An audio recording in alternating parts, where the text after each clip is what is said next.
On behalf of the Atlantic and KSC Civil Processing Team, we are go. Thank you, Angie. Ops manager. Hey, Mike, waiting to get final go from flight here.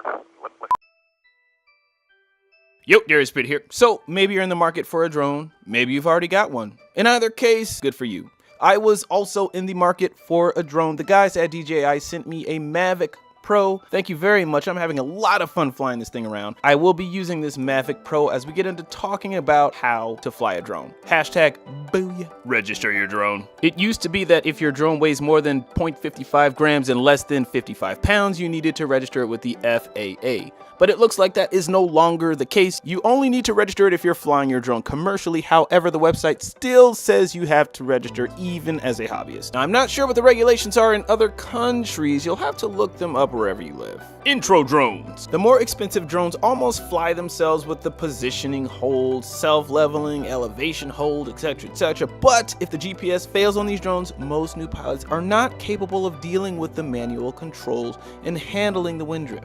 The cheaper toy quadcopters force you to learn how to fly manually. I started with the Skyviper S1700. My first flight, I crashed it 3 times in under 9 minutes.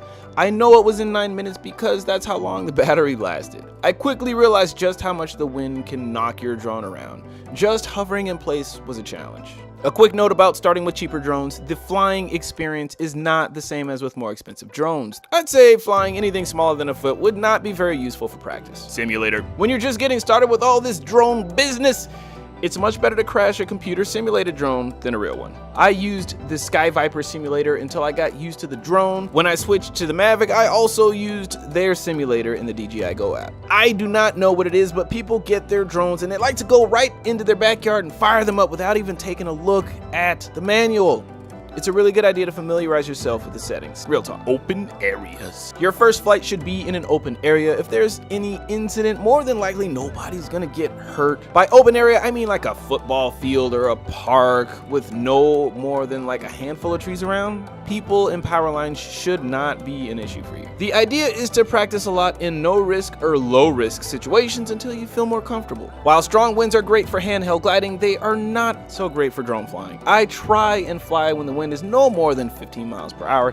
Any more than that, and you're just gonna end up with shaky footage. You also want to minimize electronic interference. Don't fly near radio stations or cell towers, Wi-Fi hotspots. These things can interfere with the communication between the drone and the remote. Wouldn't want any flyaways. Drone safe areas. There are a ton of no drone zones. Typically, they're airports, military bases, national parks. You can get into a lot of trouble if you're flying into one of these areas. You can find places that you can legally fly in using the Hover app. It's FAA approved, super simple to use, shows you the areas that have temporary or permanent restrictions. You can also use the Before You Fly app, which is the FAA's app, I believe, but it's kind of boring. I mean, Hover's way better. The DJI Go 4 app also has the restricted flight areas feature, which shows you where restricted areas are. The Mavic Pro also comes with the no-fly zones feature, which pretty much prevents you from flying in restricted areas. Pre-flight checklist. If you have any gimbal covers or clamps for your drone, make sure you remove them. Make sure your propellers are secure, give them a spin. Make sure your battery is in place and secure. If you have any fans or air intakes, make sure there's no debris or anything obstructing them. Take a look at the gimbal, make sure it's straight. If it looks cockeyed or funky, you might have a problem. Also your lens, make sure that puppy's clean. There's nothing worse than finding fingerprints and smudges all over your footage. Takeoff and landing. Takeoff and landing can be very problematic for beginners because of the ground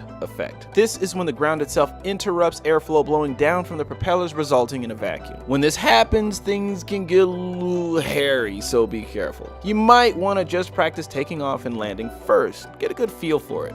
Hovering. Hovering can be harder than it seems, especially when it's a windy day. Mastering the hover allows you better control over your aircraft and also allows you to shoot better aerial videos and pictures. The first 3 times I launched my drone, I just practiced hovering at 3 to 5 feet in the air and then landing it. I wanted to get a good feel for how sensitive the throttles are. Basic movements. Keep your movements small and smooth. Don't do anything elaborate until you really get a handle of the controls and the sensitivity. If your drone has a beginner mode, use that for a while.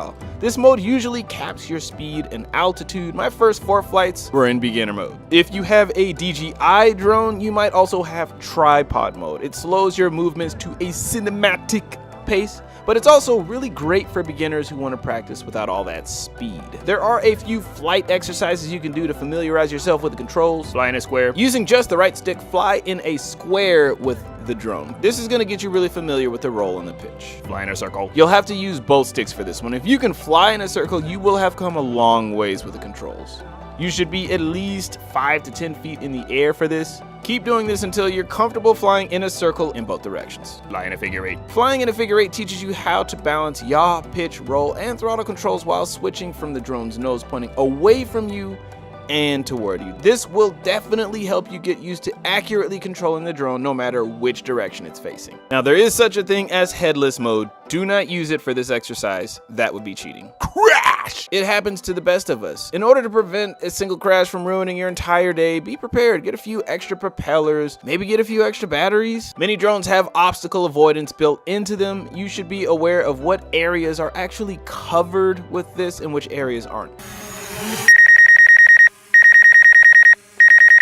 The Mavic Pro, for instance, has obstacle avoidance for the front and the bottom of the drone, but not for the back, the sides, or the top. Obstacle avoidance is not perfect, people. It can be thrown off by a few things, so do not rely on this as your primary means of crash prevention. If you want evidence of this, there are quite a few videos out there on YouTube of people crashing their drones relying on obstacle avoidance. I definitely advise getting whatever care or replacement plans you can get from the manufacturer. The extra money is definitely worth it, because if you do crash this bad boy, more than likely the repairs you're getting will only be at a fraction of the cost as opposed to what you would be paying if you did not have one of these plans. Rules and laws. We got rules. What else is new? They're there for a reason, so don't be that guy or that gal. A few notables include: do not fly over people, airports, national parks, stadiums, or anywhere where a descending drone could cause harm. Keep your drone within eyesight. Never fly higher than 400 feet above the ground or 120 meters. Return to a home position with plenty of battery power in case of emergency. Wherever you are, be sure to look up the regulations first so you know what's legal for your state or country or wherever. Well, thank you all so much for watching. I will leave links to the Mavic Pro and the Sky Viper drones that I used in the description section. Well, that's all that I got for you. Thank you for watching. If you enjoyed what you saw, please like or subscribe. I also do one-on-one chat sessions.